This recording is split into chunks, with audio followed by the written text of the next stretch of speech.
Um, whew, I know he's going to get this deep, y'all. Whew, Lord.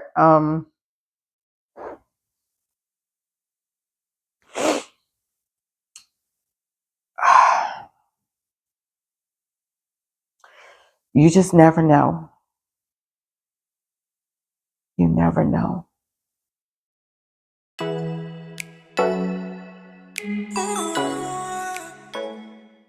Hey, cousin. Welcome back to Closing Open Wounds with Cleisha, your cousin. Come on in. This is part 3 of Couch Confessions. Now, I know you're here because you went to part 2. This is part 3.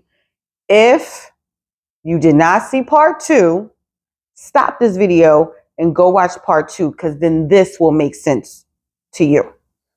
So, cousin, let's keep this train moving.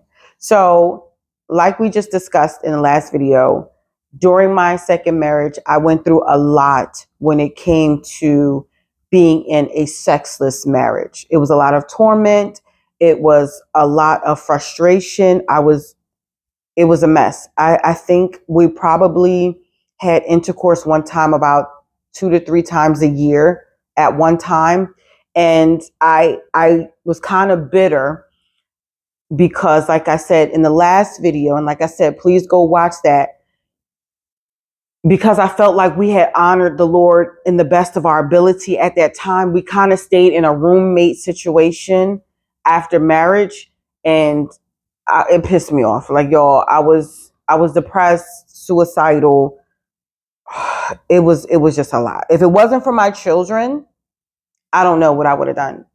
I just don't know. But it was a lot. During that marriage, being in a sexless situation,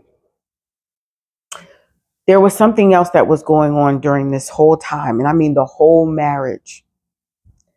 I was being sexually assaulted by demonic spirits. Spirits called the Incubus and Succubus spirits. These are sexual deviants that come to you when you're asleep and they have intercourse with you. It's very, very serious. And if this is happening to you, I need you to do your research on it. I'm just going to start you off. And I just want you to know that you're not alone. These demonic spirits will come to me in my sleep. Sometimes, most times, disguised as people that I know. It could have been an ex. It could have been a movie star for most of the time.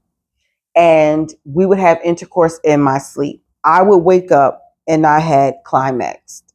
It was serious. And it happened, and it was going on for years. And it was turned up the most during this marriage because I was in a sexless marriage. I mean, I don't know that if that's why, but I'm saying I think being in a sexless marriage really turned the heat up on this. I was sodomized, I was raped, I was chased, I was choked, I was shot at, I was raped by many demons every night.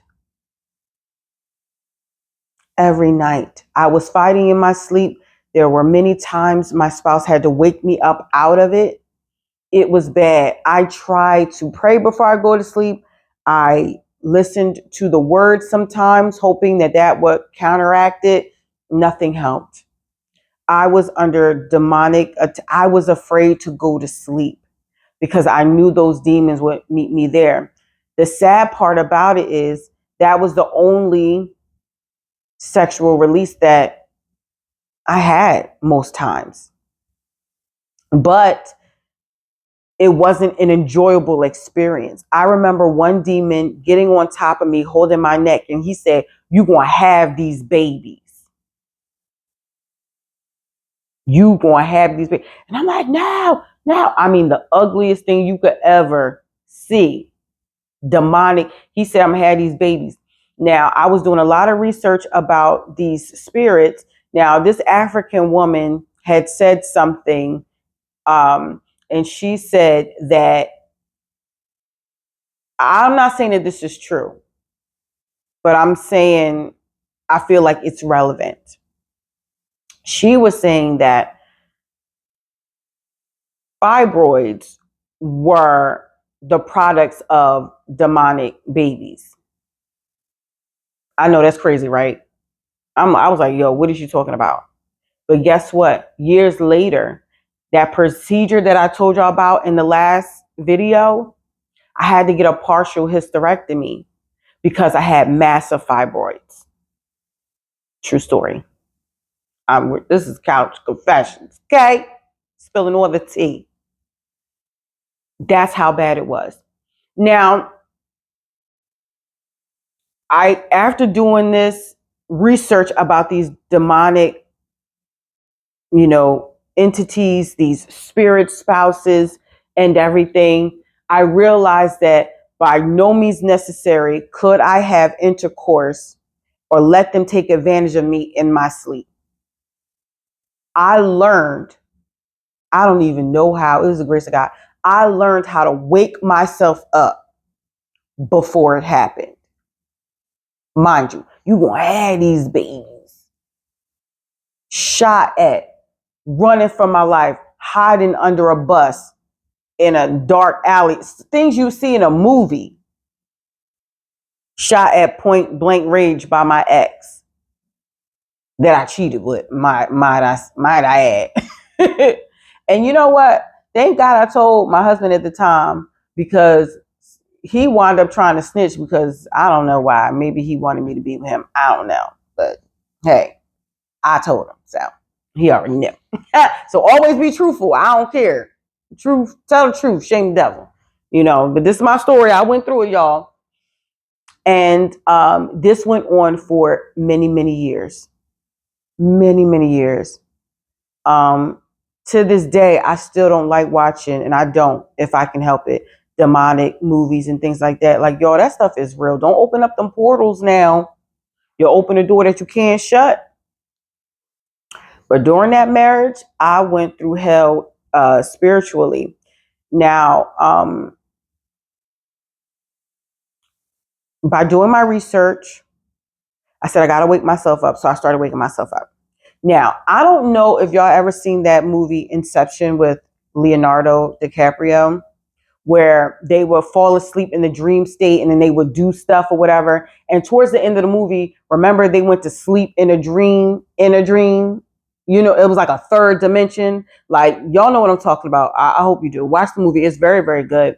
You go to sleep and in your dream, you're doing a whole bunch of stuff. And in one of the scenes in the movie, they had to go to sleep in the dream. Hopefully that makes sense. But if it doesn't, this will.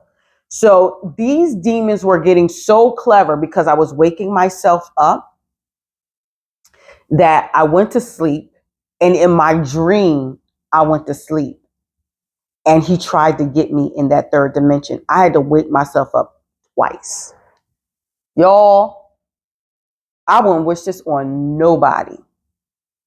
You hear me? Nobody. Fighting for my life. Miserable. I'm in a sexless marriage and I'm getting chased by sexual demons. One demon, I remember, had both parts. It had breasts and a wiener. It looked like a woman and it was after me. Y'all,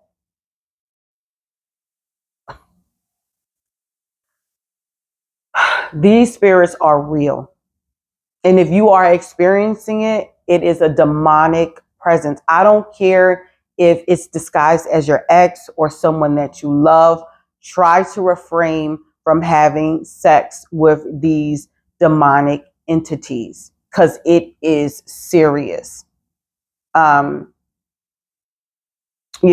One time, this isn't the same ex-husband, this is the one after him. I was coming out of having those demonic dreams. Like, they were getting less and less and less because I was praying them off. And I remember I had like my own deliverance service where I was on the floor and I was throwing up, but nothing was coming out physically. And like, excuse me. the dreams were getting less and less and less, but I would still have them periodically. And let me tell you, like, please listen to your spouse.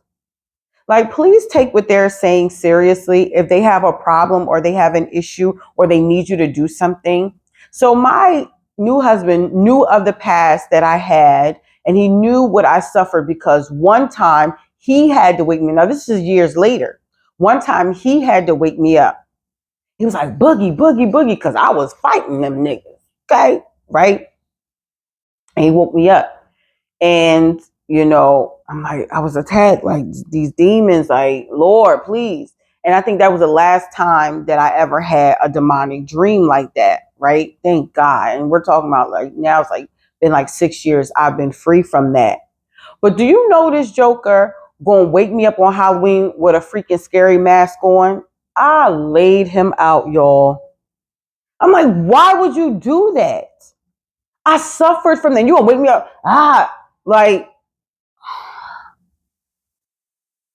please take what your spouse is saying serious.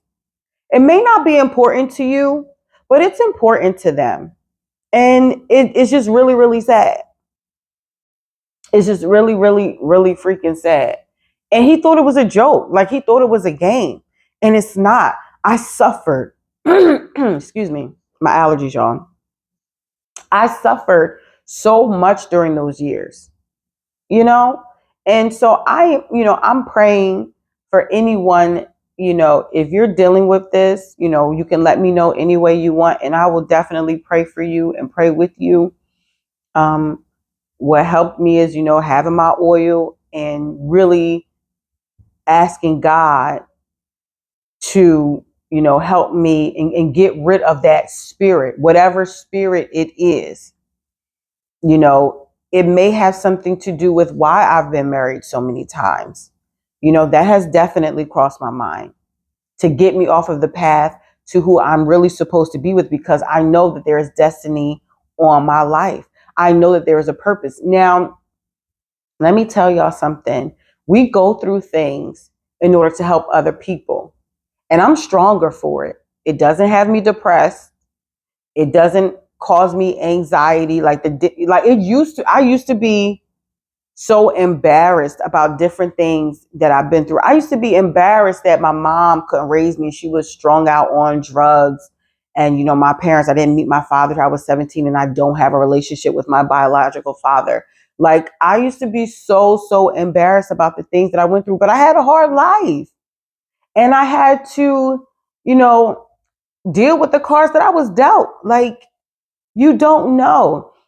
When I was younger, I was sexually assaulted many times, molested many times by strangers, touching on me and feeling on me and doing stuff at a young age.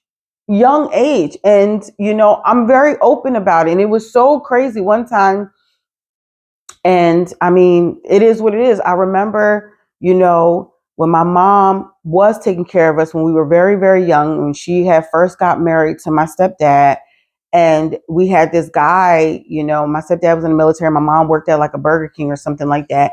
And we had this neighbor that watched us, and he made me sit and watch porn with him. I'm like 7 years old, a grown man making me watch porn, touching on me and ejaculating on me. I'm sorry if that's graphic, but that's what happened to me. And I was like, why does his pee look like that?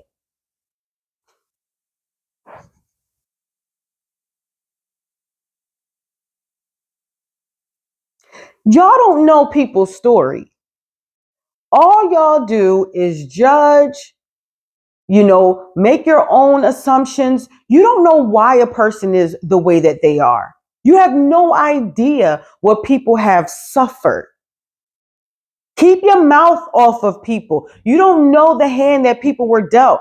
You know what they did, but you don't know their options. That's why I don't talk about nobody. I stay to myself. I'm on an island all by myself. And I don't judge people because you don't know what they have encountered. I remember telling God, I remember like, God, I don't remember a lot of things from my childhood. And he said, because if you did, you would be crazy right now. He's literally protect my freaking mind and my brain. Because of being sexually assaulted at such a young age, I remember masturbating at like 10 years old. I lie to you not.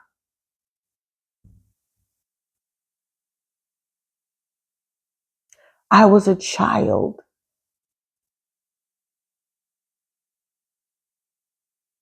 Innocence stolen.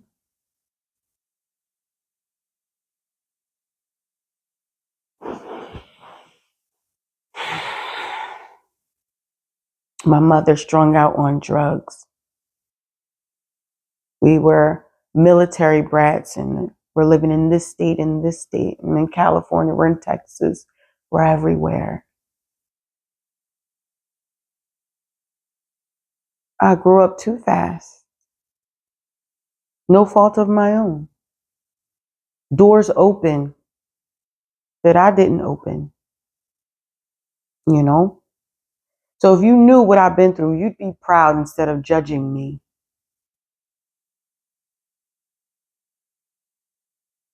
Ooh, you'd be proud. Taking care of my mother until her dying day. Forgiving her for not being there. For not being able to say mom when I came home from school. You'd be proud of me. And that's nothing. I'm just giving y'all a little bit.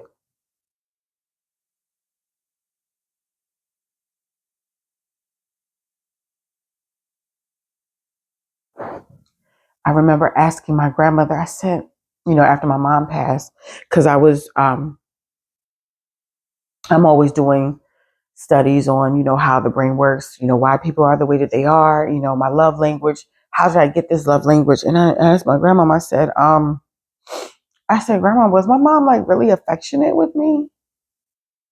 And she was like, no. Mm-mm. Yeah, no.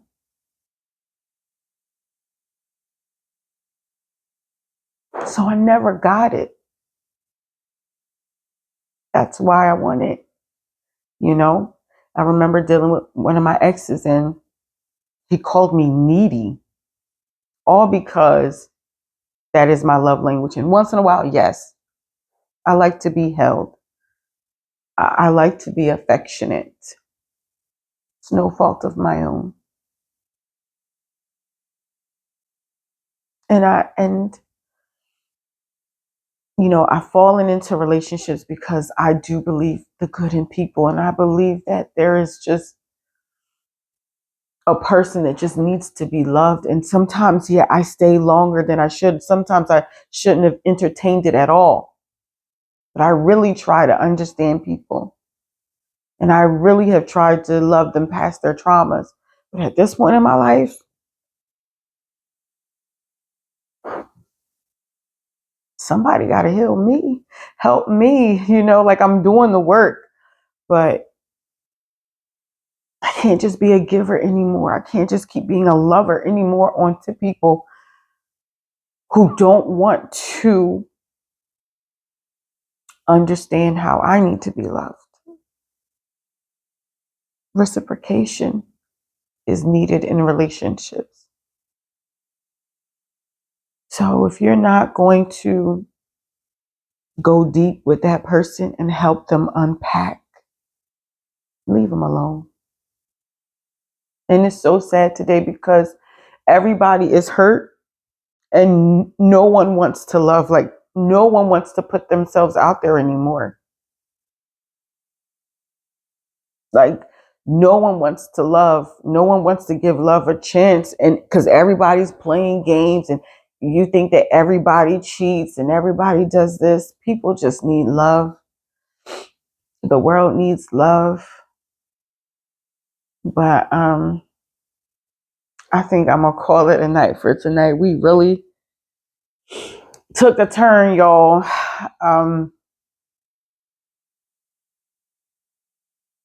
This is not easy for me, but this stuff needs to be said. This stuff needs to be talked about. Nobody's talking about the real stuff.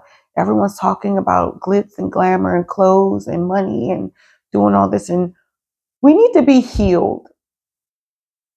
We need to be healed. All that superficial stuff doesn't mean anything. What is it to have all of this and not have love? What is the point of it? You want to make it to the top and you have no one to share it with.